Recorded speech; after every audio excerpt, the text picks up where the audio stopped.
Hi hello welcome to Geetha gallery. వంకాయ curry ఎలాంటి పొడులను యూస్ చేయకుండా ఎలా టేస్టీగా చేసుకోవాలో చూద్దాము రండి. ఒక ప్యాన్లో కొద్దిగా ఆయిల్ వేసి పోపు దినుసులు వేసుకోవాలి.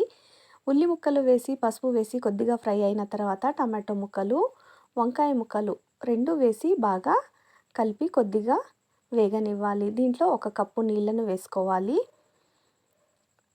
టమాటో ముక్కలు వేయడం వల్ల వంకాయ కలర్ మారదు. కొద్దిగా ఒక పెద్ద స్పూన్ జొన్నపిండి నీళ్ళను వేసి బాగా కలుపుకొని వంకాయ ముక్కలు టమాటో అంతా వేగిన తర్వాత ఈ పేస్ట్ను వేసి కొద్దిగా ఉప్పు కారము అన్నీ వేసి బాగా కలిపి కొద్దిగా వేగనిచ్చి ఫ్లేమ్ ఆఫ్ చేసి కరివేపాకు కొత్తిమీర వేసి సర్వ్ చేయాలి. ఎంతో టేస్టీగా ఇన్స్టెంట్గా మనం ఈ కర్రీ రెడీ చేసుకోవచ్చు.